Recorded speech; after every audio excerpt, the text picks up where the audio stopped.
A full-time artist, Liz was born in Honduras, Central America, the fourth child of missionaries who served there. Her family returned to Lancaster, Pennsylvania in the early 1970s, where Liz grew up. Pictured below is Liz at Eilean Donan, on the Isle of Loch Duich in northern Scotland. The artist she idolizes most is the master painter, himself, who has filled this earth with color, form, and pattern too beautiful for any human being to recreate. It is this artist, God the Creator, who has made all the difference in her life. Yes, welcome tonight. I'm glad to see each of you here tonight who've joined us. Some are watching at home as well, so welcome all. We tonight are going to hear from Liz Hess.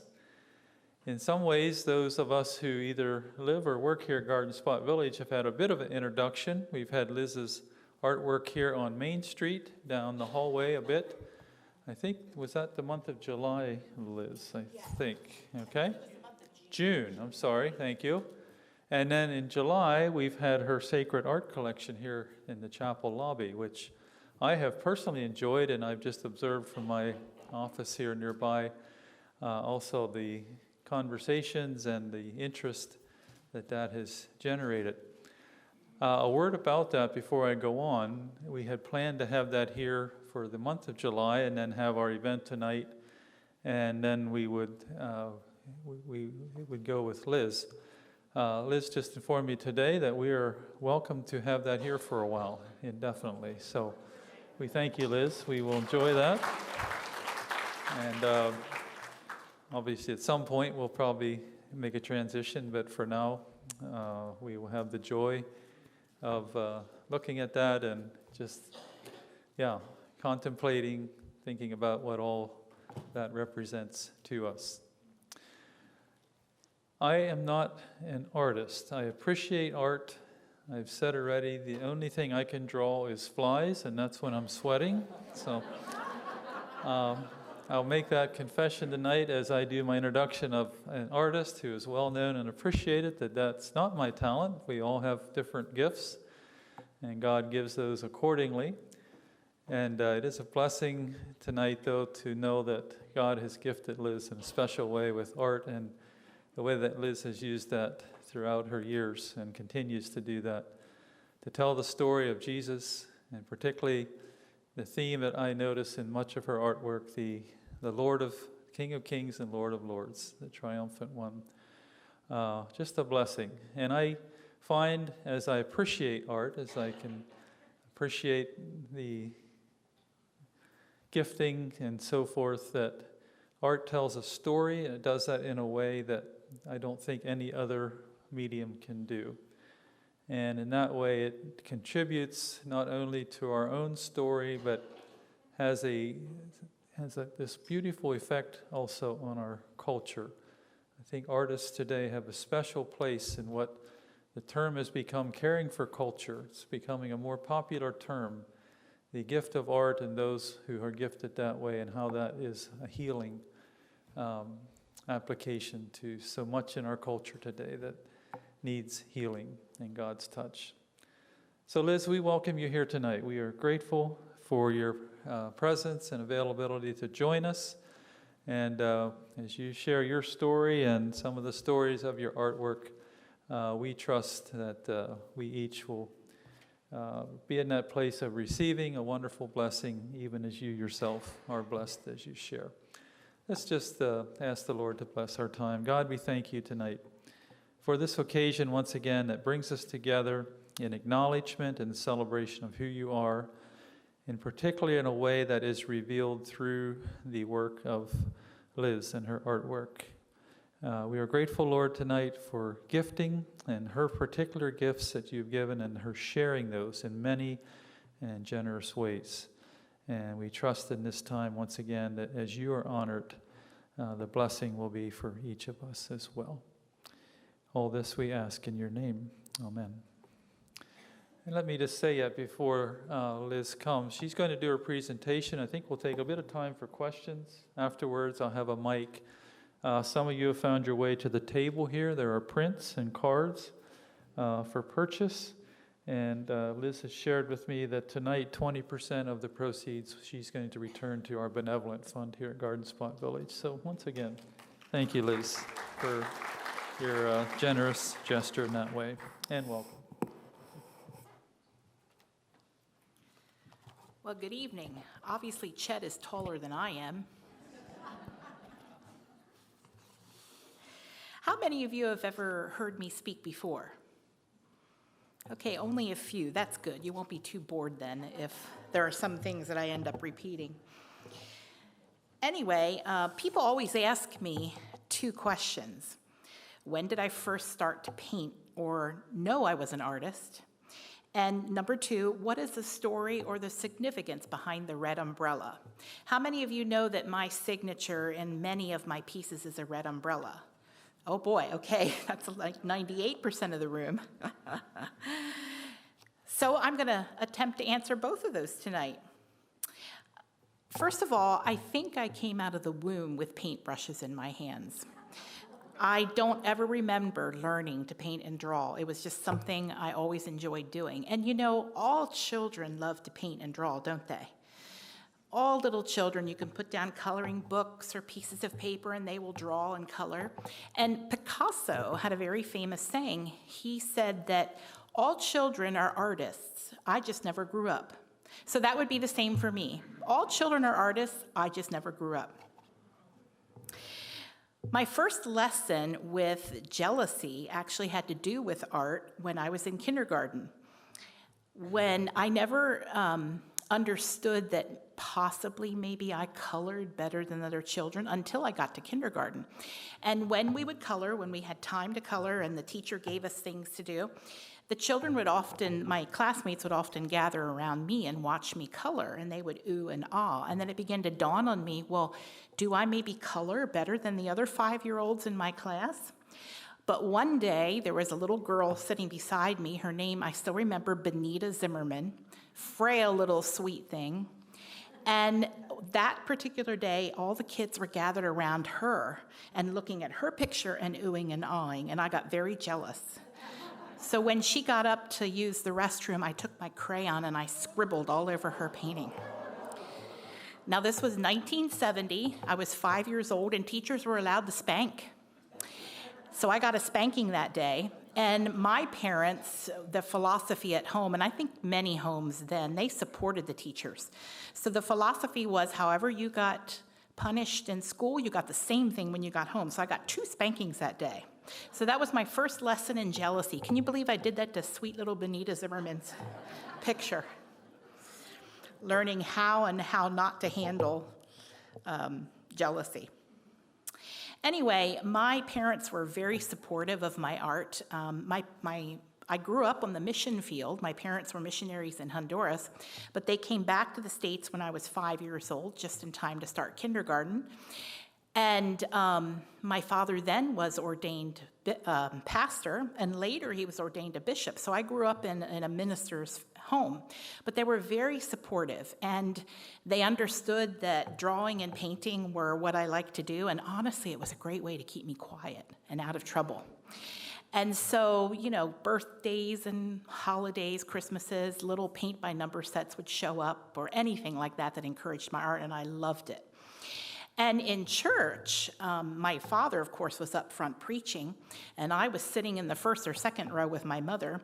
And a good way for her to keep me quiet was to bring a piece of paper and some crayons to draw while the church service was going on. Now, this was back in the day before kids came to church with toys. My generation, I never saw that. It was right after my generation that children started to show up with a toy or two or a little container of Cheerios. We never had snacks or toys in church, never. But my mom did bring like a little piece of paper about this size and a couple of crayons. But she was very smart. She said, I want you to draw what the sermon is about. So I was forced to listen. And if I was going to be drawing kites and flowers and ponies and rainbows, well, then this was taken, and I didn't get it back. So I knew I had to listen and draw, illustrate whatever the sermon was about in order for her to keep bringing crayons for me to church. Now, my dad was up front looking down. He didn't know if he liked seeing his daughter sitting there coloring. My mom said to him, well, you try sitting next to her. So it was a good way to keep me still and quiet, and it forced me to listen. Dad was also great at supporting my art, and when I got a little bit older and wanted to attend some art shows, he would take me, he would drive me to Harrisburg if there was a show that I saw advertised that I thought looked really interesting. And as a teenager, I think I was about 15, there was a show advertised in the paper for downtown Lancaster. At that time, there was about one art gallery in downtown Lancaster. And the exhibit was called Primitive Art. And I love history and archaeology and so forth. It fascinates me. And I'm envisioning in my 15-year-old brain, oh, this is going to be art that they've probably gotten from cave walls or artifacts they found, and this could be really interesting. So I begged my dad to take me. The problem was it was a Sunday afternoon. And when I was 15 years old, that would have been 1980, we just didn't do that. We didn't go to art galleries on a Sunday afternoon. Today we would, but at that time we were less heathen than what we are today. So no, my parents, no, we're not going to an art gallery on a Sunday afternoon, but I wore my poor father down. I should have been an attorney because I learned how to make a case, for what I wanted. And I wore him down and I said, but Dad, it would be good for my education, and it's a Sunday afternoon. We only have to go in for half an hour. I just really want to see it. I can't drive, otherwise I would take myself. So finally, sweet, compassionate Dad, he took me there. We get into the gallery, and the gallery was divided into 3 rooms, but we get in there, and the entire gallery was paintings of naked women. And these were not very discreetly done. They were pretty brazen. And I'm thinking to myself, no, wait, I must have gotten confused. Well, maybe the archaeological exhibit is in one of the other rooms. Well, we went into all 3 rooms, and it was 3 rooms of naked women. Now, my dad is a bishop at that time, and I'm his 15-year-old wayward daughter that convinced him to go to an art gallery, and it would, in my luck, it would be all naked women. He didn't say a word, but it didn't take us long to get through it. He didn't say a word until we got out to the car, and he goes, well, that was primitive.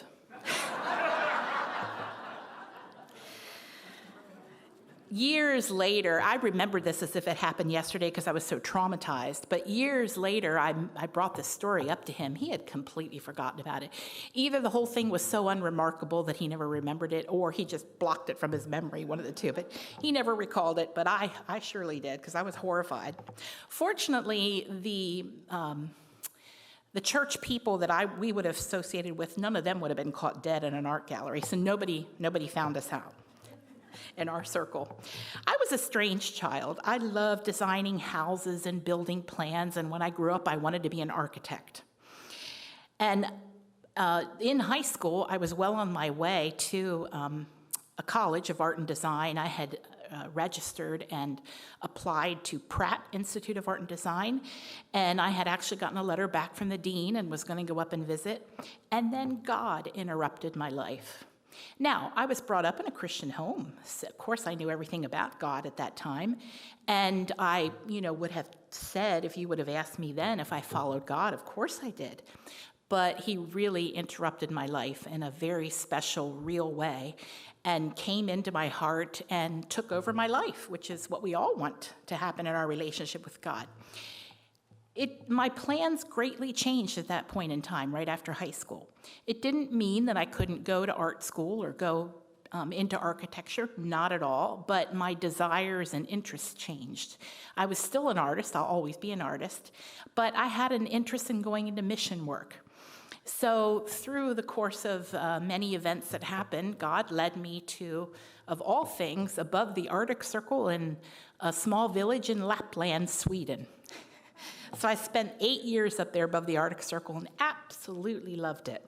It was one of the greatest experiences of my life, and I learned so much in the process, and I believe God used me up there. It was just a wonderful experience. And I still have connections with the same people that I lived among Years later, we often do video chats now with, all our technology. We can do free video chats, and it's great. I can talk to my friends in Sweden and way up above the Arctic Circle. I've tried to keep the language, fresh, and I still speak Swedish fluently, and I try to keep it up and have regular conversations with them. Sometimes I listen to Swedish news just to keep my Swedish going.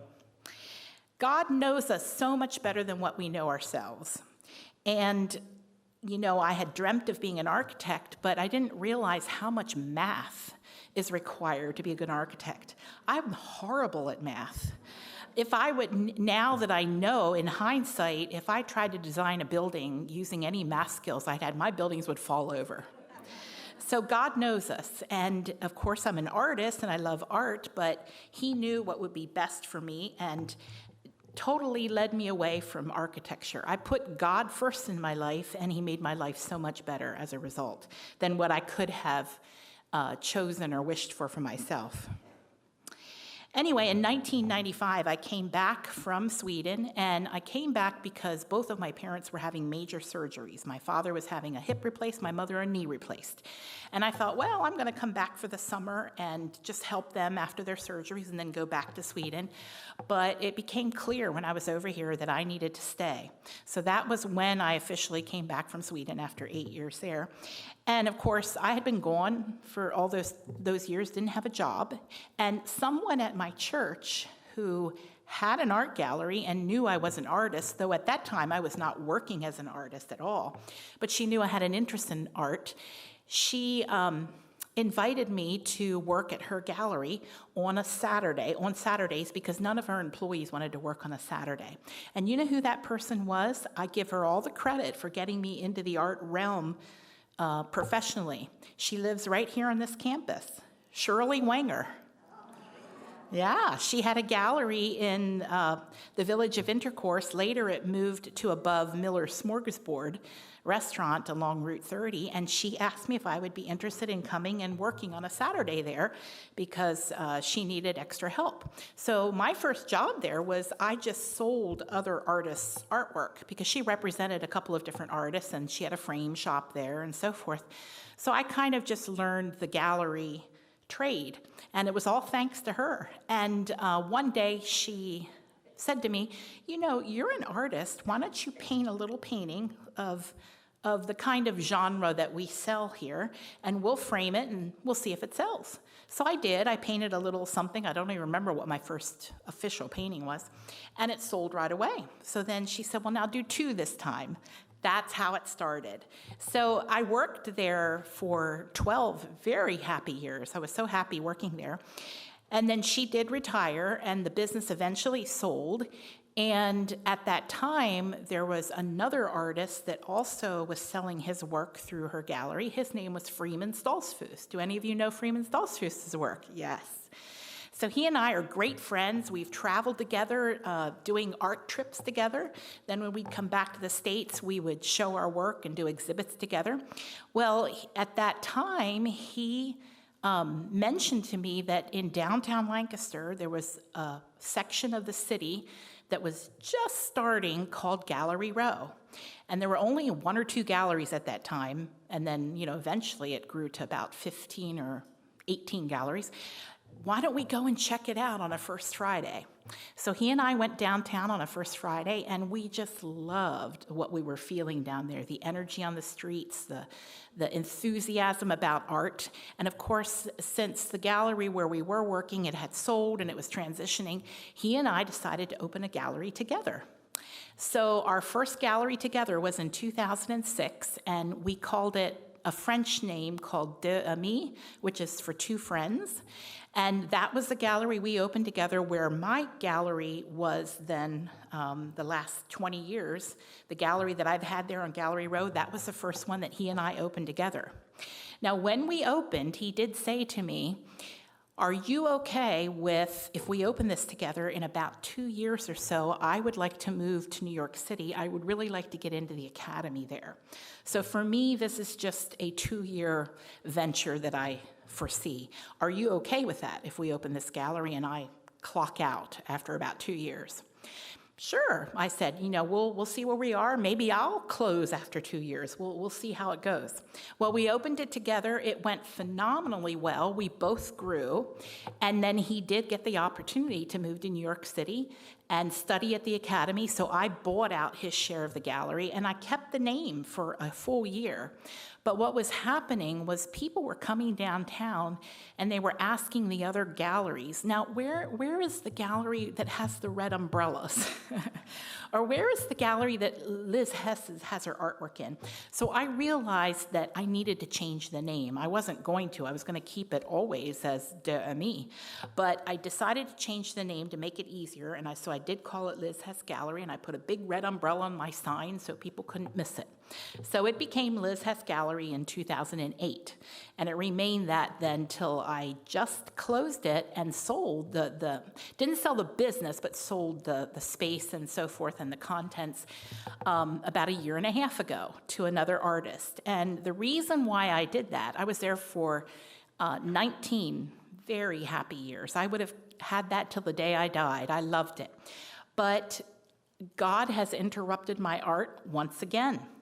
And I feel called into a completely different area, and he's brought some things into my life that made it very clear to me that this was the time for me to transition.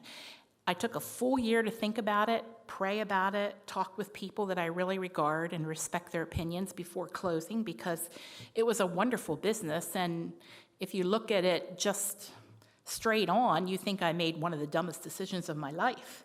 But I felt very strongly that this was what God was calling me to do. And so I closed the gallery. I still have my website, and anything anyone has ever seen in my gallery, they'll find on my website. But now I'm working privately for a couple of different places, actually. But the one I'm currently involved in right at the moment is a hotel abroad. And this is what I feel God is calling me into. I feel very strongly called into doing what I call prophetic art. Prophetic art is when instead of just painting pictures that I enjoy or pictures that have been inspired by my trips abroad, nothing wrong with that. But now I am painting based upon what I feel God is giving me, waiting upon God, seeing the images that he wants me to paint.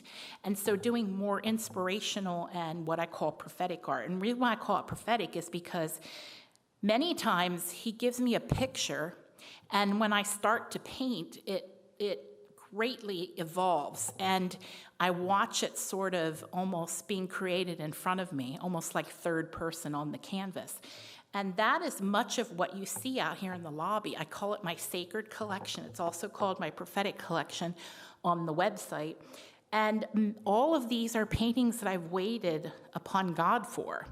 And then he has either shown me a picture of them, like I almost have not quite a vision, but like I see this image. I call it a download. Other times I've received them in dreams. Anyway, what I'm going to do is go to one of the first ones that I had this experience with, and then I'll explain some of the details. So this is not a pretty picture, but I'll tell you the story behind it. There's actually 3 in this series. And, whoops, I'm back to the beginning. I have the 3 canvases down here. These are not the originals. These are small canvas prints. And these are actually for sale. But this was a missionary in Africa that approached me. He was over here on furlough, an American missionary who has a great work going on in West Africa. And he had been ministering to a people group called the Balanta, I think, if I'm pronouncing it right, in Guinea-Bissau. And he had been ministering to them for years and didn't really see any fruit happening until he brought in the Jesus movie. Somehow he was able to hook up electric and get this thing running and gather them all around to watch the Jesus movie. And in that movie, there's one segment in the crowd where there's a couple of black people. And when they saw those black people in that movie, they got so excited that they were seeing people that they recognized, or in their people group, that is, on the screen. And he understood, you know what? The problem is I've been bringing them a white American or European gospel.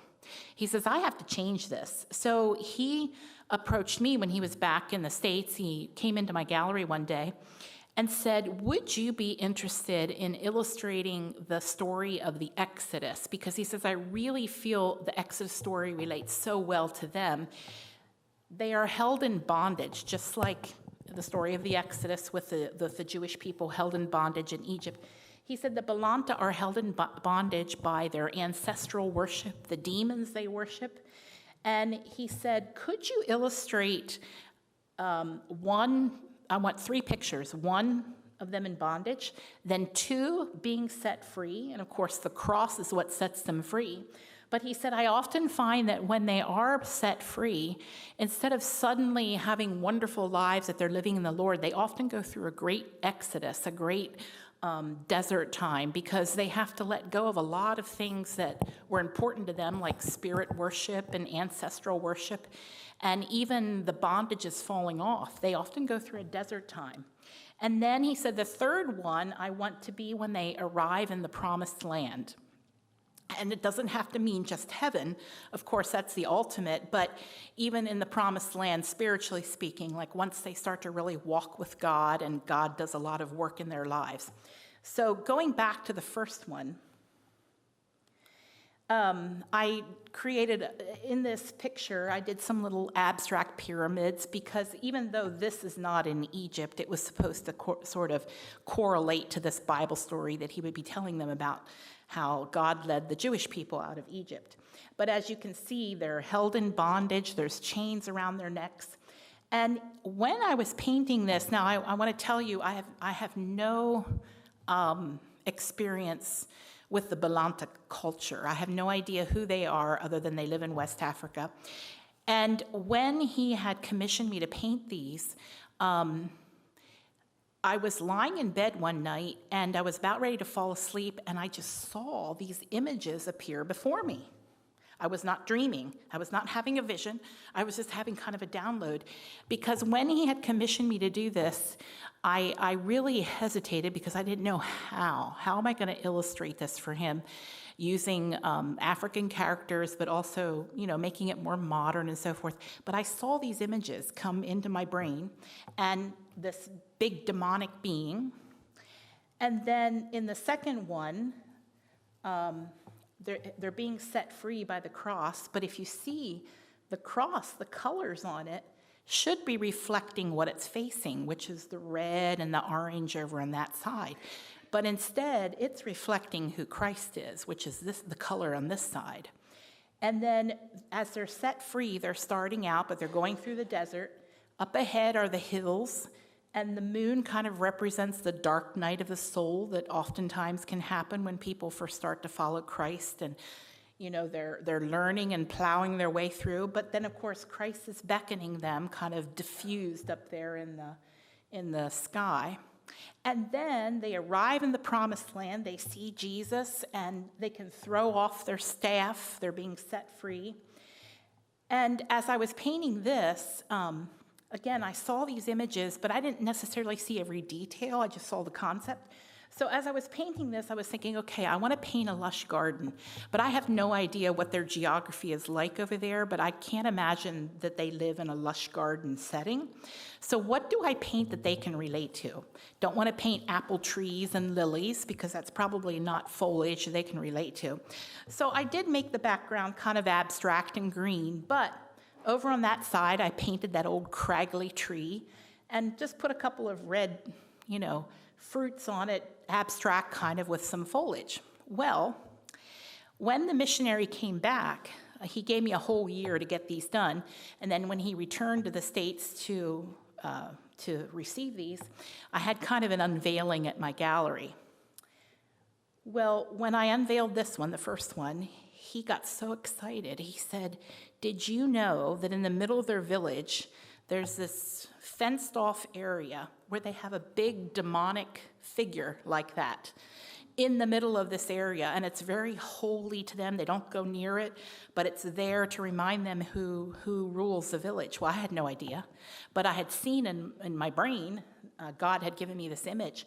So it was very appropriate that I had this big demonic being there because that is something they have in their village that is holy to them. No wonder they're in bondage. Then the third one, he got excited again, and he said, did you know that their number one agricultural export there are pecans? And he said, you painted a pecan tree. I said, what? I had no idea. I was just painting a craggy tree. Yeah, the pecan trees have a reddish pink fruit on them, and they look just like that. And that's their agriculture there. That's what they produce. Again, I had no idea. I can't take any credit for this. I don't know anything about their area of Africa or who they are, but I saw these images in my head and knew then that God had given them to me.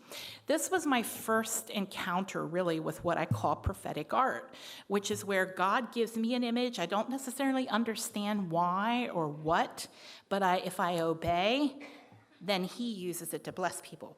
So anyway, he took these paintings back to Africa. He also had me do prints of them on canvas because paper, might deteriorate in the climate over there. And now these paintings have gone all over Africa because the Balanta people, many of them have come to the Lord, and now they're going out as missionaries. They're rolling up these canvases, putting them on their backs, and either walking or riding a bicycle and going out into the bush and carrying the gospel message with them all over Africa. Now, could I have done that? Could I have thought this through? Absolutely not. It's kind of like when I paint a painting, I have a multitude of brushes in my container. I pick out a brush, one of my favorites usually. You can tell which brushes I use the most because they're the most worn and they're my favorites. It would be like one of my brushes saying to me, see, it's because of me that you created such a good painting. Well, no, I picked up that brush and used it. Had I not picked it up, it wouldn't have done anything for me. But yes, it was a tool in my hand. That's what I want to be in God's hands. I can't take any credit for these images, but if he can use me as a tool, just like I use my brushes, and you know what my goal is? I want to be one of those worn out brushes that he uses quite often and chooses to pick up. I don't want to be one of those new brushes like I have. I have a few that I rarely use. Once in a while, because of their shape or their thickness or their height, they come in handy. But no, there's a few that I use all the time. They're just my favorites. That's what I want to be. I want to be a worn out brush in his collection of brushes. So that was my first encounter painting. That was, I think, I did this in 2010, so 16 years ago. No, 16, yeah. See, I'm terrible at math. You're going to have to help me here. My disclaimer is I'm an artist. So anyway, the next one that was a prophetic painting as well is this one called The King of Kings. And this one was commissioned by a mission organization, a local mission organization called Global Disciples. And they minister, of course, all over the world, just like their name, Global. And they came in one day to my gallery and wondered if I might be interested, because they knew I was a Christian and knew that I supported mission work. Would I be interested in doing a painting, a very simple, small thing that wouldn't take me much time, that they could use to reproduce as their Christmas card to send out to all their contributors or donors, yeah. But really simple, don't spend much time on it because this is not something they could pay me for because they're a mission organization. Of course they can't pay. So I agreed because I love what they do and I love their mission, their statements and what they are achieving around the globe and who they are as a whole. I really, really love and support them. So I agreed to do it. Again, I'm thinking I'm going to do a little small thing. It's going to be kind of simple. But they said what we would like is the nativity scene, but with international figures in it. But we want you to be free in the spirit. So if you feel God is showing you something else, by all means, you have our blessing to be free. Well, one night, again, this always happens when I'm starting to fall asleep. I'm in bed, I was not asleep, but I'm starting to go to sleep, and I see this whole scene, but instead of the nativity scene, all that started to disappear, and what was left in my mind was just the manger over there, But then international people from all over the globe laying down their crowns and bowing in worship before the true king. So I saw royalty, I saw dignitaries, I saw leaders from around the globe. So the next day I emailed Global Disciples and I said, hey, this is a great departure from what you initially commissioned me to do. How do you feel about this? And I explained it to them and described it. Oh, we love it. They said, go with it, go with it. So I knew I had the freedom. When I saw this image coming into me, I thought, you know what? I want to make this a big painting because I think this is something I would enjoy. So instead of doing some little tiny thing, I'm going to do a big painting, and they can use it, print it small as their Christmas cards. So I did. I started creating this painting. I put on worship music in my studio and locked myself in there for about 2 weeks. It took me 2 weeks to paint that, and just listened to worship music. And as I worshiped, the figures emerged worshiping. Well, anyway, and many of you have already seen this, but in case you haven't, you do see the lion over there on the left, right? You'd be surprised how many people don't see that lion. And I asked them, well, what do you think that is on the painting? Well, we thought maybe it was a mountain or something like that. But anyway, the lion and the lamb are there. And when I finished the painting, I was really happy with it. And I thought, but I don't know if I dare to hang it at my gallery, because at that time, I had not yet put up anything spiritual, except for those African paintings. I did that for the unveiling for the missionary. But as a whole, I didn't really advertise that I had a Christian art gallery, because I painted all kinds of things. Even though I'm a Christian, I was not trying to have a Christian art gallery at all. But I thought, well, it is the Christmas season. People could accept it. So I think I'm going to hang it up in my front window and see what kind of response I get. Well, I hung it up, and I was completely unprepared for the response. I had so many people coming into my gallery. An article was written in the newspapers about this with a big picture of it in the papers. I had thousands of people, and that's not an exaggeration, descending upon my gallery. And when I had painted it, I thought, you know what, I'm going to make a couple of cards to sell at the gallery of it, a couple of prints, and I loaded up, because I knew it was the Christmas season, I loaded up with what I thought would take me through the whole month of December of this image based upon other images that I had sold around Christmas time. Within 2 days, they were all gone. I had a month's worth, and they were gone in 2 days. So I had to have my printers working basically round the clock, getting everything printed. I had to hire temporarily some extra framing people so we could get everything framed. I just sold so many of this image, and the really neat thing about it, too, is I decided, since God had given me this image, I didn't want to fully profit off of it. So 50% of every sale of it went to Global Disciples. And people just clamored for it. I was so shocked at all the response, and even the response of people that I would have never guessed. Like, would Christians like it? Sure. But I had so many people coming in the gallery that just looking at them without talking to them, I would have never profiled as being a Christian.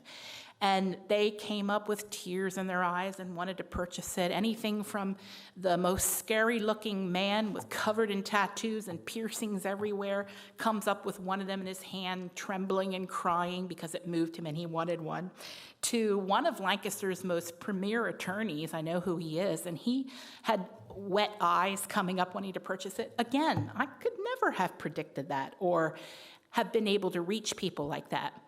And, you know, another thing is, as a missionary myself and having grown up in a mission home, you know, one of my biggest goals in life is to spread the gospel.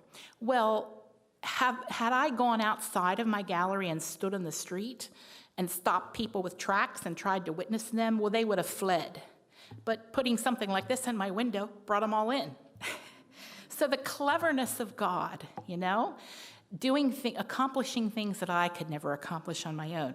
Well, after I painted this one and saw the response, that's when I said to the Lord, I would love to do this full-time, God. I would love to paint what you give me full-time. Suddenly, he had ruined all of my past painting experiences, as pleasurable as they were to travel and paint what I was seeing or paint scenery that I see outside, as pleasurable as that is and as fine as that is, this was way above that in my mind as an artist and as a follower of Jesus. It just took me to a different level.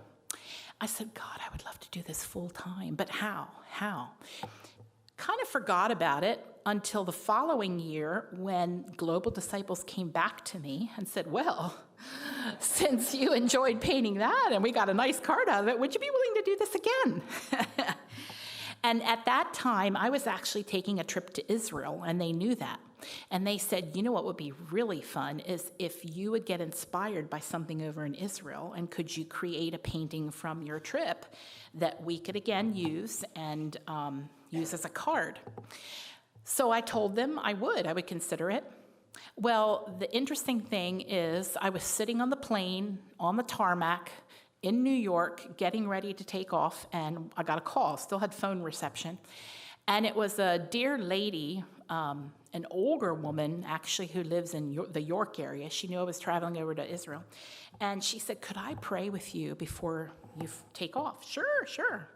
So she had this beautiful prayer on the phone, and then she stopped in the middle of the prayer, and she said, God is telling me that he's going to give you an image while you're in Israel. He's going to download this image for you to paint.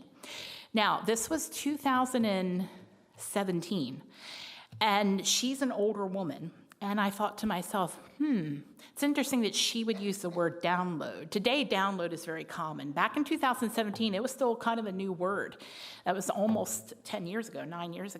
And also, she's an older lady, and she's giving me a word from God. And I'm thinking, does God use the word download? So I thanked her for the beautiful prayer, took the word in my heart to Israel, and was traveling around, and I was there for 2 weeks. Not an image came to me the whole time I was there until I was in Jerusalem.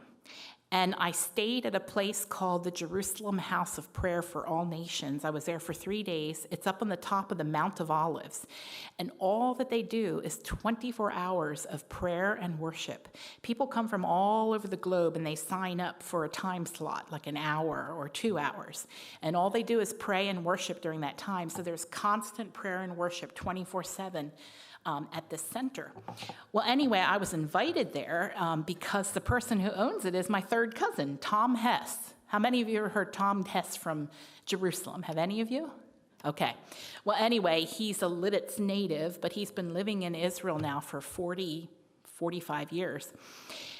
And he has this ministry on the top of the Mount of Olives, and his story is amazing. It's a whole miracle how he's there. But at any rate, he had invited me to come, and while I was there, a woman came up to me. She's from the American Samoas. I've never met her in my life.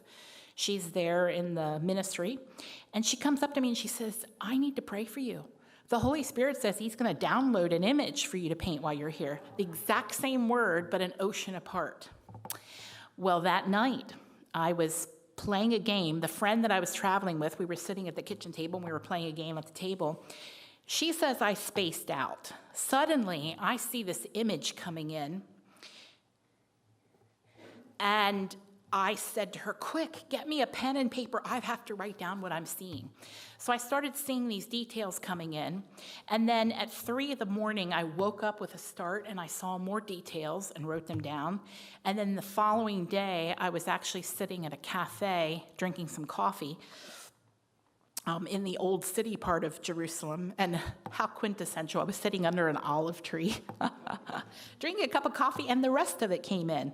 But what I saw was the Lamb, of course, Jesus, down at the bottom, and he is being celebrated by all cultures around the world, dancing around him. And over top of him is the Jewish huppah, which they use in celebrations of bar mitzvahs and weddings and so forth. But I saw specifically that 4 Jewish people have to be holding the 4 poles of the huppah. Let's see if I can figure this out here. See that one right there and there and there and there. So I tried to depict 4 modern Israelis. But 4 Jewish people have to be holding this huppah because it's through them that the rest of the world can celebrate. It's through them that the Lamb has come for everyone. So all cultures are celebrating the Lamb. And then, of course, over top, I saw this crown. And then over top of that, the lion. And as people were praising and dancing around him and worshiping, the stars and so forth that are rising up are the angels and the lion are sort of emerging from this praise and worship. And it's called The King Has Come. So anyway, when I got back then to the States, I started painting this. This one took me 3 weeks. But this was the beginning of what I call my prophetic art journey, and it has only increased. God continues to give me images, and I'm trying to be faithful to what he gives me. The next one was called Oh, Worship the King. And in this one, I didn't have a dramatic experience like the other two. This one, I just happened to be having devotions one night. I'm sitting in my room by myself, praying, reading my Bible, having devotions, and suddenly I saw this image. And I saw an image of people mixed with angels, but the people are not people who have died and gone to heaven. There wouldn't be a woman with a walker in heaven. But these are people that are alive, you and me, here on this earth, mixed with the angels who are holding golden bowls full of incense that's rising up before the throne of God. And you know, that comes out of Revelation, where it says that the angels go before the Lord with golden bowls filled with the prayers and praise or prayers of the saints. And it rises up before God as a sweet-smelling incense.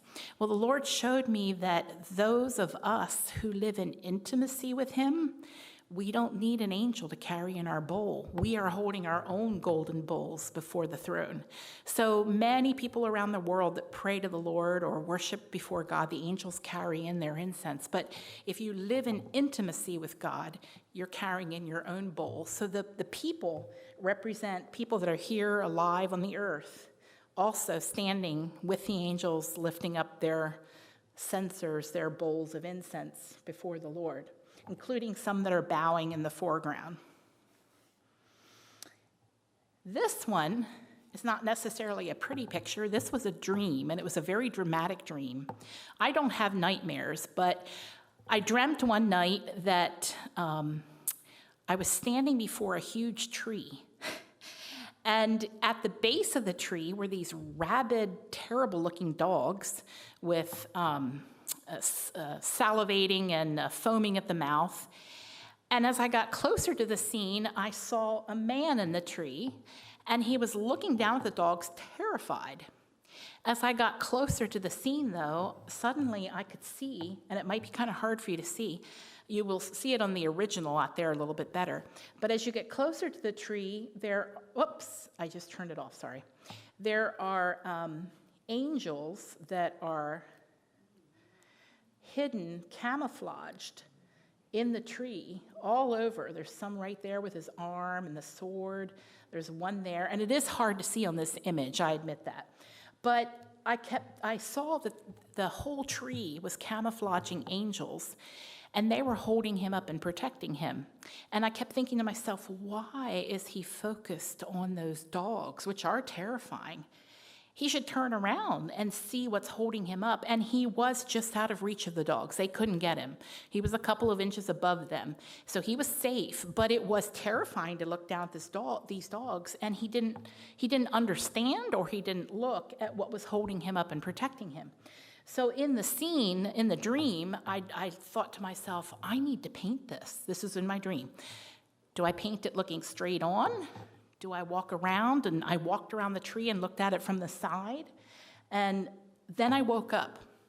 So then I knew this was a painting that I needed to paint. Didn't quite understand it. It's not a pretty picture, like I said. But I decided to paint it straight on, just what I remember in the dream. And what's interesting is when I started to paint the dogs, I thought, I need to make them just a little less terrifying. I'm going to make them multicolored, black, brown, some light golden ones, just like mix them up a bit. Not make them quite as terrifying as in my dream. But before I started to do that, a friend was visiting me, and this friend is not a Christian, and she wanted to know what I was working on in my studio. So I told her, and I told her my dream and what I had seen. And she said, well, describe those dogs to me. So I did, and she said, oh, yeah, those are called hellhounds. Hellhounds? I had never heard of a hellhound. Well, apparently in the demonic realm, that is something. I don't know what it is. I don't know what kind of a creature it is, if it's a demon or if it's just these demonic dogs, but they have a name. They're called hellhounds. And she said, describe them some more to me. And I said, well, they had these red, terrifying eyes. They were foaming at the mouth. Oh, yeah, absolutely. She said, they're called hellhounds. Well, then I knew I needed to paint exactly what I saw in my dream and not try to soften them a bit. So all of the dogs ended up being these black, terrible dogs with these red, fiery eyes, foaming at the mouth, because whoever needs to see this, somebody might recognize or understand what I can't understand, because I've never heard of a hellhound, but she knew exactly what they were. And I thought it was interesting that God used a non-Christian to guide me in what I needed to do. And I learned I can't soften or even change whatever God gives me, because it's his message, it's not mine. And if I try to reason it and make it more palpable, it's probably not going to have the impact.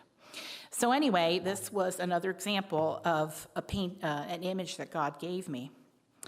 And there continue to be images that he has given me. I have actually quite a few written down in a book that I'm going to be painting as I have the time. But right now, I'm working on one for a hotel abroad, and the man is a passionate Christian. He's from here. He's from the Lancaster area, but he's building a luxury hotel. And he's a passionate Christian, and his vision is he wants to impact the people that come into his hotel with the gospel, but he doesn't want to necessarily, hit them over the head with the Bible. So he has commissioned me to do a large painting that's going to hang in the lobby right when you walk in of the Last Supper. But he wants it to be Jesus in the middle of the table, just like the Last Supper painting that we're familiar with, but with modern day people around it of all walks of life, rich and poor, all different nationalities, because the message is that Jesus wants to fellowship with us now, today, and not just disciples from 2,000 years ago. So that is one I am currently working on my easel in my studio right now. And then there's going to be several others that he is commissioning me to do. But this is what I'm doing now full time instead of having an art gallery.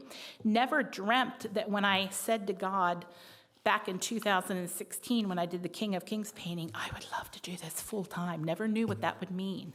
But I'm wanting to obey him, wanting to follow wherever he leads me, no matter what it means. And I've learned in my 61 years of life now that you can never outgive God. You think you're giving up this and that for him only to be given back so much more in different ways. And that's been my experience with him, walking with him these 61 years. So I'm kind of at this new chapter and crossroads of my life where I almost feel in a way I'm going backwards. In other words, at my age, I should be looking toward retirement, have all my ducks in the row, and instead I feel like I'm 20 again with none of my ducks in the row and not really knowing what I'm doing, except that I just want to full-time be available for what he wants me to paint now. I've done the career thing. I've done the signature thing, the red umbrella. I've done the name recognition thing. And now, instead, I want the name recognition to be his. And there's nothing wrong with having an art gallery and doing what I did before. Absolutely not. He blessed that. But now, at this stage in my life, I'm ready to, instead of having the spotlight on me, I'm ready to be the spotlight and shine it on him, and that's what I want to do. So I don't know exactly how this next chapter is going to look, but I'm wanting to be 100% available to him. Now, I did say I'm going to open it up for some questions, so maybe I was yabbering about some things and you had some questions come to mind that I didn't answer. And if you have a question, I'd like to bring a mic so we can hear. So we'll start with Roberta. Thank you so much, Liz. That was wonderful. I was just wondering what Freeman thinks about this. I didn't really finish that part about Freeman, did I? He went to New York, studied for a couple of years, came back to Lancaster, but by that time, both he and I had grown so much that we couldn't share a space again, not because we didn't want to, but he needed his own space and I needed my own space. So wouldn't you know, the gallery right next door to me opened up. the artist was moving, and I messaged him, said, Freeman, there's a space right next door to me if you want to move back. So he did. So we were side by side for years, and we kind of joked and said, we can't get away from each other in life. We're good friends. And honestly, I have not gone into great detail with him about what I'm doing. I've shared with him a bit, but I can't say I've sat down and even told him as much as I've told you here tonight. So I don't know how he would respond, but I'm sure he'd be supportive. He's always been a supportive guy. Yeah, I'm wondering which came first, the poetry or the images, and is the poetry original from you? Yes, that's a very good question. The poetry came first. Years and years ago, I went through an extremely difficult time spiritually. Something happened in my life. It was like the carpet was pulled out from underneath of me, and it was a terrible time in my life. It was like a nightmare situation, and I was so disappointed in God that I couldn't even pray. Now, I never lost my faith, but it was like I was wounded and I needed time to heal. And I couldn't even pray. So what I started to do, instead of praying, is I would start to write down my prayers to God, because now suddenly I felt a distance from him. It was my own fault, not his. I felt a distance, and I started writing down my prayers. And as I started writing my prayers, eventually, the words came, the poetry came as well, and I started writing down these poems, and eventually I started illustrating these poems. So it was nothing I planned. It happened very organically, but I look back now and I see, wow, what a chapter in my life when I was needing this healing and I was broken and bleeding, so to speak, spiritually. That's when the poetry came. When I'm happy and everything is going well, there's no words. I paint. But when I'm going through a difficult time and there's a lot of introspection and so forth, that's when the words come. Isn't that interesting? So I don't call myself a poet, but yes, all of those are original to me.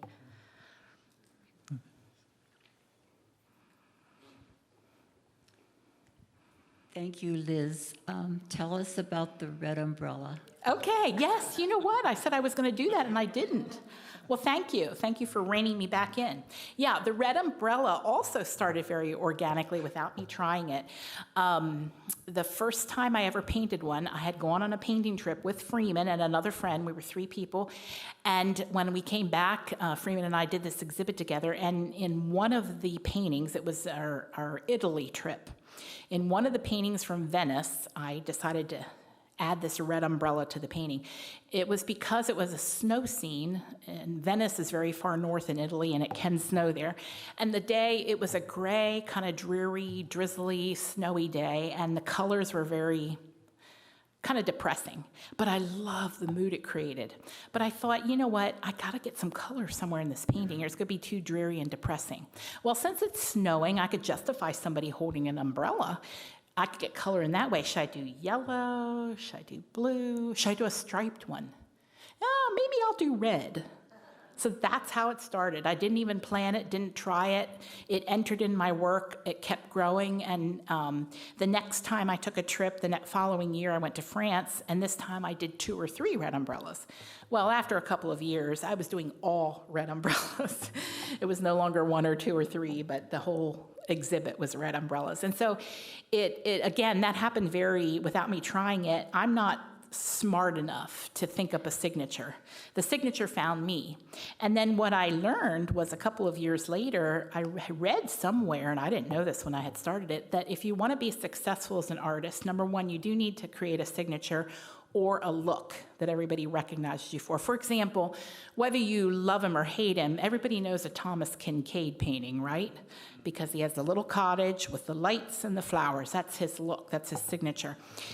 And I like to paint all kinds of things, a variety of things. So I couldn't come up with like one look. You know, I want to paint all kinds of stuff, all kinds of things, not just cottages and flowers and do them endlessly. But the umbrella allowed me then to do all kinds of scenes, but just have this red umbrella in it. And then the other thing I read was that you have to have red somewhere in a painting. Well, I didn't know that either. So that's why I say the signature found me.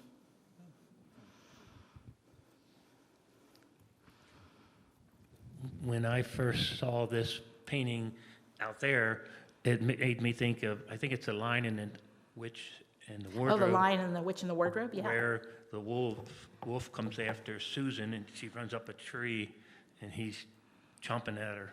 Oh, okay, So- interesting. That's what I thought of right away. Yeah, So- very good. And thank you. Very good.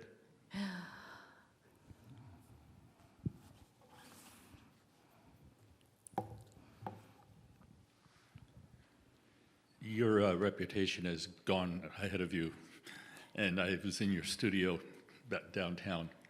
I remember hearing somewhere there was a specific thing, though, with the umbrella in all the world leaders coming to the manger and laying down their crowns.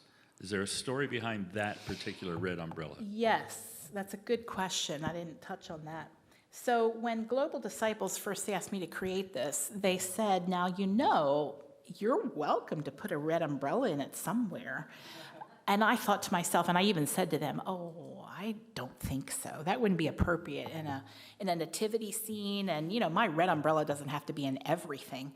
So I had no plans to put a red umbrella in this because it wasn't about me. It wasn't about my signature. And I thought, how do I fit a red umbrella in a nativity scene? That's kind of silly. But then as I was gathering resources to be able to paint various cultures from around the world, here I came across a photo of an African prince, and his servant was carrying a big satin umbrella over him with the gold tassels, and I think in the photo it was a gold umbrella. I thought, well, I can make that red, and I'll just put it way in the back. I don't want it to be forefront, you know, so that's how that got in there. And of course, they were thrilled, but again, I hadn't planned on it.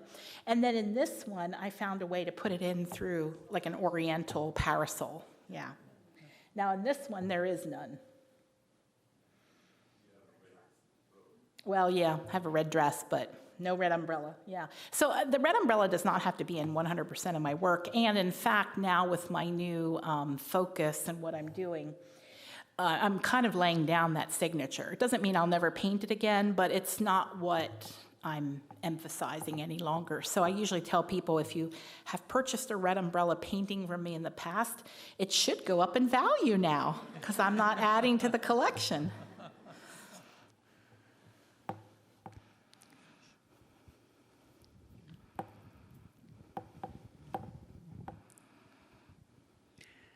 Liz, I looked at all of your paintings a few weeks ago and read everything, and the one that moved me to tears was your mother that you painted when she was dying. Thank you. Thank you. That was I don't have an image of it up here, but the original is hanging out there. By the way, everything in the lobby out here are my originals. They're from my private collection. I'm never going to sell them. There's only one that I don't own any longer because it was sold, and that's hanging out there. And then the canvas of the King of Kings, that's a print on canvas, and that's a limited edition, which I am selling. But everything else is from my private collection, including that one that I did for my mother. But that one was, she was 98 when she passed away. She had loved the Lord all her life and served him and was so looking forward to heaven when her time was getting near. She was not sick. She was not sick. She was not in pain. She just started sleeping more and more and more and more. She kind of slept her way into heaven. But anyway, the last week of her life, she was under hospice care, and we knew her time was getting close, but of course, didn't know when. And the night before she passed away, I didn't know she was going to die the next morning. I thought, I want to sit up with her by her bedside. But in order to keep myself awake, I started that painting, and I pulled it in by her bedside. She had a bedside table there, and I kind of propped it up and had an easel and put my paints on her table and just painted all night. And I painted what I was envisioning was taking place around her bed. But her eyes were closed the last 24 hours, and there was no response from her. So she was kind of like in a soft coma. The next morning at 9:50, her eyes opened up, and she's looking, and she had this look of wonder on her face, and she was so beautiful. She was 98, but she looked so beautiful. And I said, Mom, what are you seeing? I said, are you seeing Jesus? Because I could tell, like after 24 hours of her eyes just shut, and suddenly she's like this. I knew that she was transitioning. And she didn't look at me. She was looking right beyond me, whatever she was seeing. And then she gave a sigh. and she was gone. And I usually say that was the greatest gift I could have been given because it's taken away the fear of death for me. I'm not afraid to die, what happens after I die, but the process, none of us are looking forward to the process, whatever that will involve. But she took that fear away because her death was so beautiful. And I tell people I didn't even really see her die. She just kind of went from this body into the next, you know? So then later I finished the painting. I hadn't finished it. I had only started it that night. But then later I finished it, and that's the one that's hanging out there. It's called The Great Welcome. If you have no more questions, I'm going to close with this one thing, and I'll turn it over to you. So I have this faded kind of lavenderish ribbon here, and if you come up and look at it, you'll see what it says. But right from here, you can't see that. But when I was 19 years old, fresh out of high school, I decided to enter the Lancaster City Art Contest downtown. And at that time, back in 1984, artists would come in from all over and set up all down the streets, starting at the square, and they would fan out to the different streets.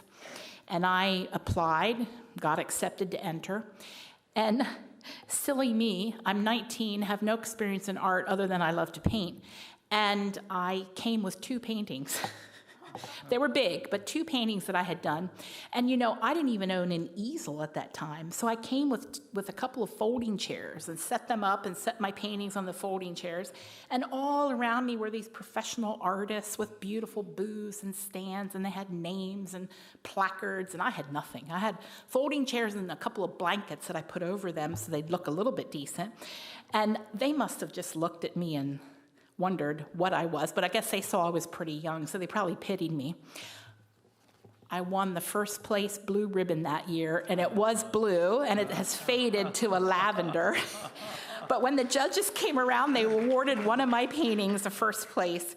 So I keep this as a reminder that when you're too dumb to know that you won't make it, do it anyway.